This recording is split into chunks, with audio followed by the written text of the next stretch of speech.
Hello everyone, Jules here from Live and Let's Dice, and I've got something very special for you today, because do you feel that chill in the air? No, it's not the bitey, cold embrace of winter, but the frosty release of the brand new Magic the Gathering set, Kaldheim. So what I thought I'd do is, as per usual, splurge, and I've got a lot of stuff to open here for you today. What I thought I'd do is I just go a bit mad, and we're going to open up some packs, we're going to go over all of the rares we get and talk about how we might be able to use them in constructed decks. So what I've done here is, of course, I've got a lot of the boosters from the regular bits. I've got some of the new weird art ones there. They've got like special art cards. Be fun to check them out. And of course, I went off the deep end and got some of the collector's packs here. I also picked up a Kaldheim booster set for black because that's my main colour. I want to sort of run with that, especially with all the undead creatures and characters they've got in this set, so I'm looking forward to that. And of course, I managed to get myself hands on one of the pre-release packs as well. Right, so let's get cracking then. And before anyone says anything, yes, I know my hobby space here is a little bit grubby. I've been doing lots of basing recently and I haven't had a chance to tidy it up. I know I'm a little gremlin, but anyway, let's focus on the video and have some fun with these cards. Also, a little side note, I actually switched from this microphone over to the one that's on my phone later on to do some explanation about the rares that I get, and the quality is a bit poo-poo pancakes. But don't worry, I will sort it out in the future. Anyway, enjoy.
In fact, it's pretty good that I got this cat card here, because I'll actually have something to trade with my girlfriend, because I let her open one of the collector's packs, and this is what she got in there.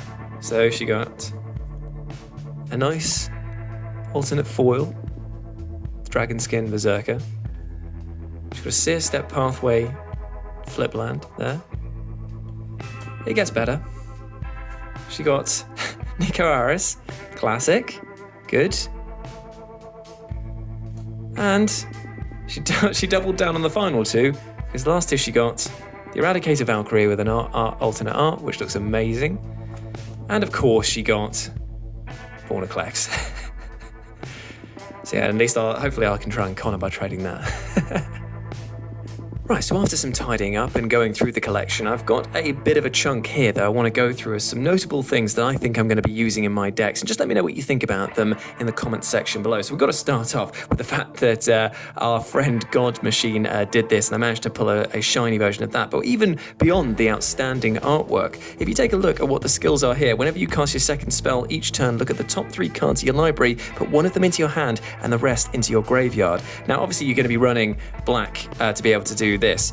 And obviously, going through graveyards, milling stuff, getting stuff back on the field that's already dead isn't going to be an issue. So this is a fantastic way of making sure that you can try and get those cards in your hand that you need. So big fan of that. Obviously, Valky's going to be here. The fact that I pulled him in shiny, I'm very, very happy about that. His rules have been running rampant on MTG Arena, with people saying that he might actually need a bit of a ban. But still, I'm happy that I've got him, and I'm definitely going to run him. Then if we move over to Rise of the Deadman. Now this, so in the, when I was playing MTG Arena recently, there was tons and tons of decks that revolve around creating like a huge amount of non-creature tokens and just swarming the play. In fact, Swarms was definitely a deck that was being run quite a lot when I was playing.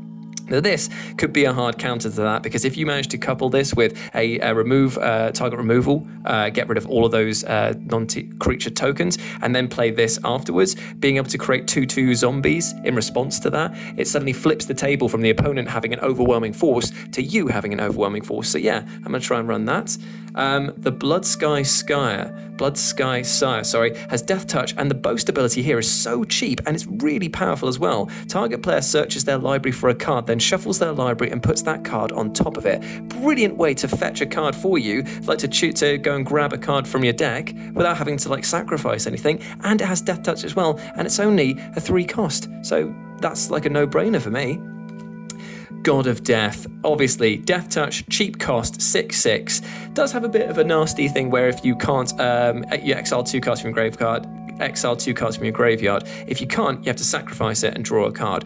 That's fine, but then if you think about running it as the artifact, at the beginning of your upkeep, you mill a card and you exile a target creature card from your graveyard and draw a card. It's a great way of just cycling through your deck looking for those choice cards that you need. And again, super, super cheap. So you've got Strong Warrior one side, and if you're not fancying it, they go searching. Brilliant. Pact of the Serpent. This is an interesting one here. If you go up against an opponent who's running a specific type of deck, say they're running a Merfolk deck or a Giant deck or something like that, if you go in there and say, okay, I'm going to pick Giants as the creature type, target player draws X cards and loses X life, where X is the number of creatures they control of the chosen type. Now, I think that's brilliant. If you know that you're fighting somebody who's just spamming one specific type of cards, you can just absolutely obliterate them with that. Good fun. Eradicator Valkyrie. I absolutely not only love the artwork here, I think it's a fantastic card for flying lifelink, hexproof from Planeswalkers. It's not like full hexproof, but still I'll take what I can get, and the boast ability here is brilliant. For 2, sacrifice a creature, each opponent sacrifices a creature or Planeswalker. Now, obviously with boast you can only activate it once it's attacked and only once per turn, but if you're running a few of these in the deck, you might be able to just do target removal. Very, very nice. Big fan of that. Serpents Soul Jar. Obviously very stoked that I drew this, because whenever an elf you control dies, exile it. Pay 2 life until the end of turn. You may cast a creature spell from among cards exiled with Serpents Soul Jar. So yeah, big fan of this. Think it's going to be very, very fun.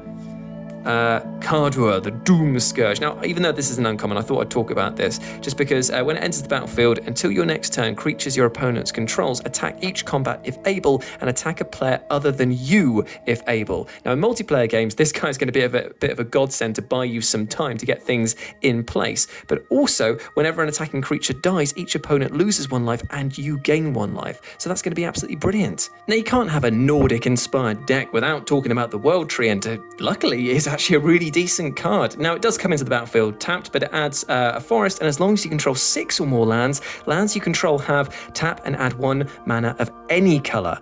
Now, this is going to be brilliant. The fact that it's just a basic land as well, put it in your deck. Like, why wouldn't you? If you're running green, fantastic, it's a must include, and if not, then it's still worth taking the risk just to get all of your lands turning into multicolored stuff. So brilliant. And also sacrificing the World Tree for a obscene amount of mana means that you can then search your library for any number of god cards, put them onto the battlefield, and then shuffle your library. Yeah, I'll be trying this out.